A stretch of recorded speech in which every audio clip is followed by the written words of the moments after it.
Hello दोस्तों, राधे राधे।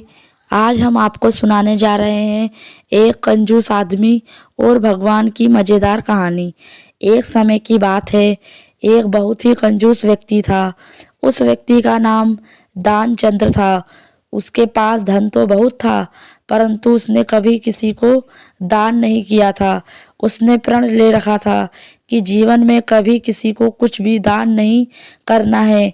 उसके घर से कुछ किलोमीटर दूर गंगा नदी बहती थी, परंतु वह कभी गंगा स्नान करने नहीं गया, क्योंकि गंगा स्नान करने के बाद पंडित पुजारियों को कुछ दान दक्षिणा देनी होती है। गंगा स्नान के बाद दान करना पड़ेगा।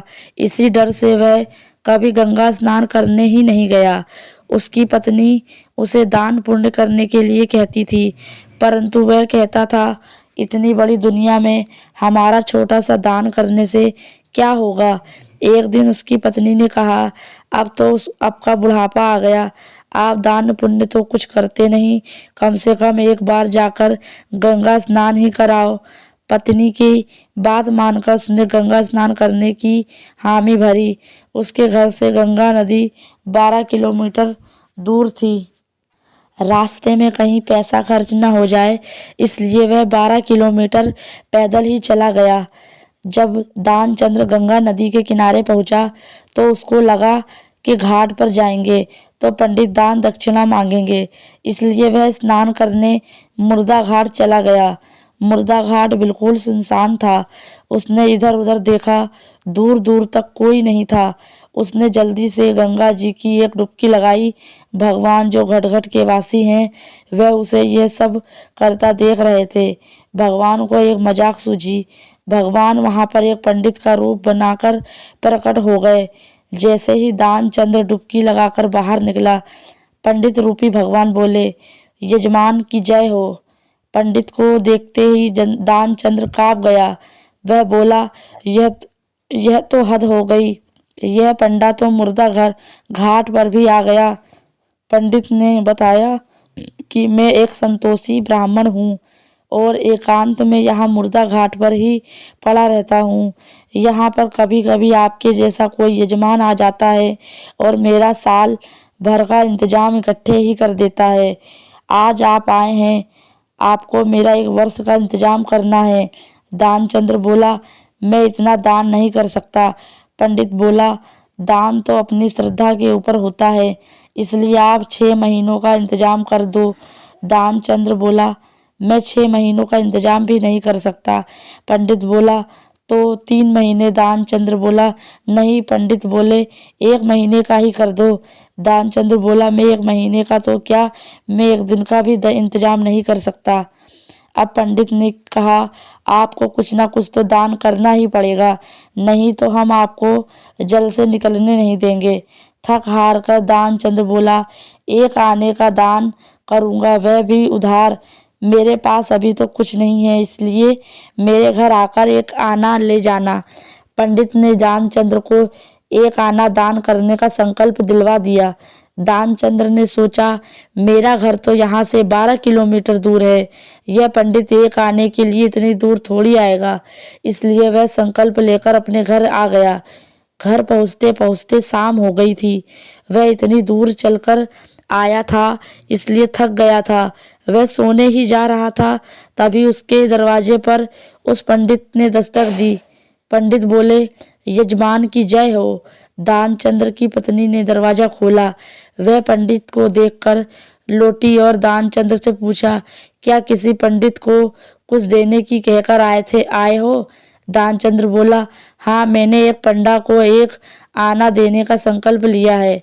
पत्नी बोली, वह पंडित जी अपना 1 आना लेने दरवाजे पर खड़े हैं। दानचंद्र ने सोचा, वो पंडित 1 आने के लिए इतनी दूर आ गया। दानचंद्र ने पत्नी से कहा, जाकर उस पंडित से कह दो कि यजमान बीमार हैं, इसलिए 3-4 दिन बाद आए। पत्नी बोली, 1 आने की ही तो बात है, दे क्यों नहीं देते। दानचंद्र बोला, मैं किसी को कुछ नहीं देने वाला, जाकर उससे कह दो कि यजमान बीमार हैं, इसलिए कुछ दिन बाद आए।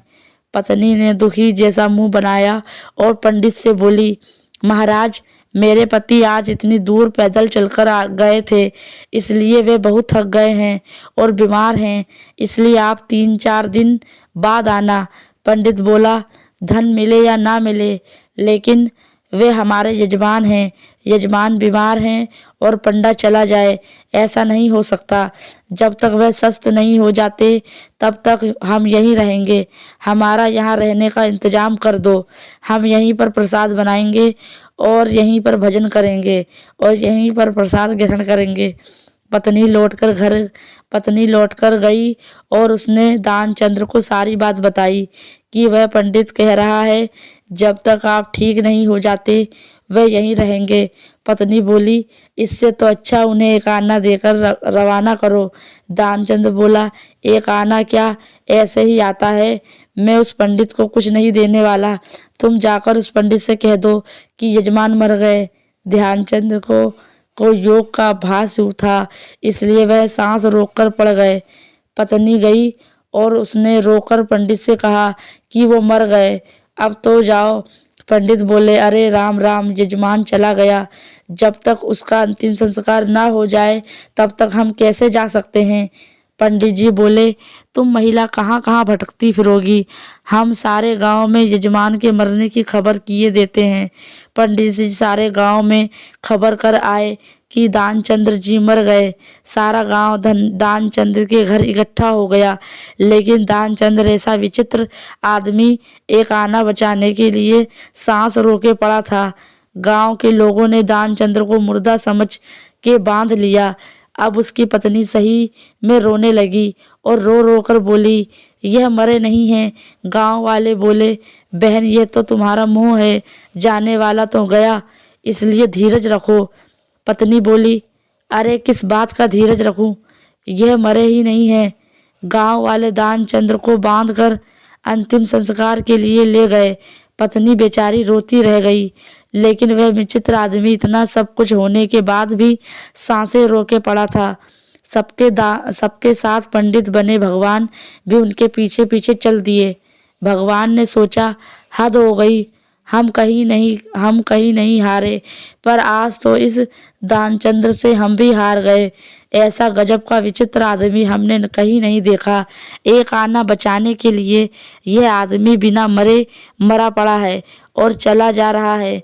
जब दानचंद्र को लकड़ियों पर रख दिया गया और केवल अग्नि लगनी ही शेष थी, तब पंडित रूपी भगवान बोले कि ये हमारे यजमान थे, हम इनकी मुक्ति के लिए इनके कान में कुछ मंत्र बोलेंगे। भगवान उसके कान के पास मुंह लेकर गए और बोले, मैं भगवान विष्णु हूँ, मैं वैकुंठ से तुमसे नाता जोड़ने आया हूँ।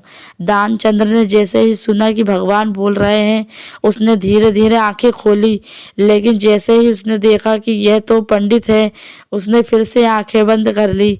भगवान बोले, हम हार गए, हम तुमसे कुछ नहीं लेंगे, तुम ही हमसे कुछ मांग लो।